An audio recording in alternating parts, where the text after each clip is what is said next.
अपार धन प्राप्ति और धन संचय के लिए कनकधारा स्तोत्र का पाठ करने से चमत्कारिक रूप से लाभ प्राप्त होता है। तो आप भी श्रवण कीजिए कनकधारा पाठ को हिंदी में।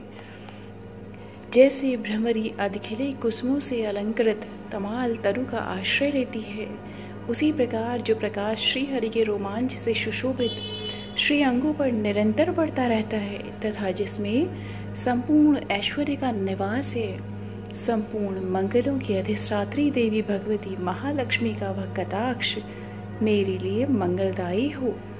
जैसे भ्रमरी महान कमल दल पर मंडराती रहती है, उसी प्रकार जो श्रीहरि के मुखारविंद की ओर बराबर प्रेम पूर्वक जाती है और लज्जा के कारण लौट आती है, समुद्र कन्या लक्ष्मी की वह मनोहर मुग्ध दृष्टिमाला मुझे धन संपत्ति प्रदान करें। जो संपूर्ण देवताओं के अधिपति इंद्र के पद का वैभव विलास देने में समर्थ है, मधुहंता श्रीहरि को भी अधिकाधिक आनंद प्रदान करने वाली है तथा जो नील कमल के भीतरी भाग के समान मनोहर जान पड़ती है, उन लक्ष्मी जी के अधखुले नेत्रों की दृष्टि क्षण भर के लिए मुझ पर थोड़ी सी अवश्य पड़े। शेषशायी भगवान विष्णु की धर्म पत्नी श्री लक्ष्मी जी के नेत्र हमें ऐश्वर्य प्रदान करने वाले हों, जिनकी पुतली तथा बरौनिया अनंग के वशीभूत हो अधखुले किंतु साथ ही निर्निमेष अपलक नयनों से देखने वाले आनंद कंद श्री मुकुंद को अपने निकट पाकर कुछ तिरछी हो जाती हैं। जो भगवान मधुसूदन के कौस्तुभ मणि मंडित वक्षस्थल में इंद्र नीलमयी हारावली से सुशोभित होती है तथा उनके भी मन में प्रेम का संचार करने वाली है, वह कमल कुंजवासिनी कमल की कटाक्षमाला मेरा कल्याण करे। जैसे मेघों की घटा में बिजली चमकती है, उसी प्रकार जो कैटभ शत्रु श्री विष्णु के काली मेघमाला के श्याम सुंदर वक्षस्थल पर प्रकाशित होती है, जिन्होंने अपने आविर्भाव से भृगुवंश को आनंदित किया है तथा जो समस्त लोकों की जननी है, उन भगवती लक्ष्मी की पूजनीय मूर्ति मुझे कल्याण प्रदान करे। समुद्र कन्या कमला की वह मंद अलस मंथर और अर्धोन्मीलित दृष्टि जिसके प्रभाव से कामदेव ने मंगल में भगवान मधुसूदन के हृदय में प्रथम बार स्थान प्राप्त किया था, यहाँ मुझ पर पड़े। भगवान नारायण की प्रेयसी लक्ष्मी जी का नेत्र रूपी मेघ दया रूपी अनुकूल पवन से प्रेरित हो धनागम विरोधी अशुभ प्रारब्ध रूपी धाम को चिरकाल के लिए दूर हटाकर विषाद रूपी धर्मजन्य ताप से पीड़ित मुझ दीन रूपी जातक पर धन रूपी जलधारा की वृष्टि करी।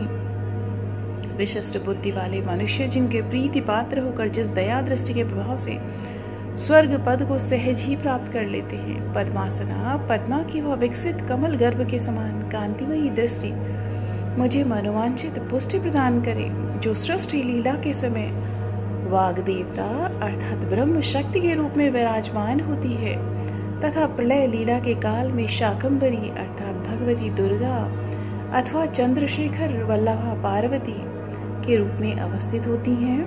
त्रिभुवन के एकमात्र पिता भगवान नारायण की नित्य यौवना प्रेयसी लक्ष्मी जी को नमस्कार है। मातः शुभ कर्मों का फल देने वाली श्रुति के रूप में आपको प्रणाम है। रमणीय गुणों की सिंधु रूपा रति के रूप में आपको नमस्कार है। कमल वन में निवास करने वाली शक्ति स्वरूपा लक्ष्मी जी को नमस्कार है तथा पुष्टि रूपो पुरुषोत्तम प्रिया को नमस्कार है। कमल वदना कमला को नमस्कार है। क्षीर सिंधु सभ्यता श्री देवी को नमस्कार है। चंद्रमा और सुधा की सगी बहन को नमस्कार है। भगवान नारायण की वल्लभा को नमस्कार है। कमल सदृश नेत्रों वाली माननीय माँ आपके चरणों में किए गए प्रणाम संपत्ति प्रदान करने वाले, संपूर्ण इंद्रियों को आनंद देने वाले, साम्राज्य देने में समर्थ और सारे पापों को हर लेने के लिए सर्वथा उद्यत हैं। वे सदा मुझे ही अवलंबन दें, अर्थात मुझे ही आपकी चरण वंदना का शुभ अवसर सदा प्राप्त होता रहे। जिनके कृपा कटाक्ष के लिए की गई उपासना उपासक के लिए संपूर्ण मनोरथों और संपत्तियों का विस्तार करती है। श्रीहरि की हृदयेश्वरी उन्हीं आप लक्ष्मी देवी का मैं मन वाणी और शरीर से भजन करती हूँ। भगवती हरिप्रिया, आप कमल वन में निवास करने वाली हैं। आपके हाथों में नीला कमल सुशोभित है। आप अत्यंत उज्ज्वल वस्त्र गंध और माला आदि से सुशोभित हो। आपकी झांकी बड़ी मनोरम है, त्रिभुवन का ऐश्वर्य प्रदान करने वाली है देवी, आप मुझ पर प्रसन्न हो जाइए। दिग्गजों द्वारा सुवर्ण कलश के मुख से गिराए गए आकाश गंगा के निर्मल एवं मनोहर जल से जिनके श्री अंगों का अभिषेक संपादित होता है, संपूर्ण लोकों के अधीश्वर भगवान विष्णु की गृहिणी और क्षीर सागर की पुत्री उन जगत जननी लक्ष्मी जी को मैं प्रातः काल प्रणाम करती हूँ। कमल नयन केशव की कमनीय कामिनी कमले दीनहीन मनुष्यों में अग्रगण्य हूँ, अतएव आपकी कृपा का स्वाभाविक पात्र हूँ।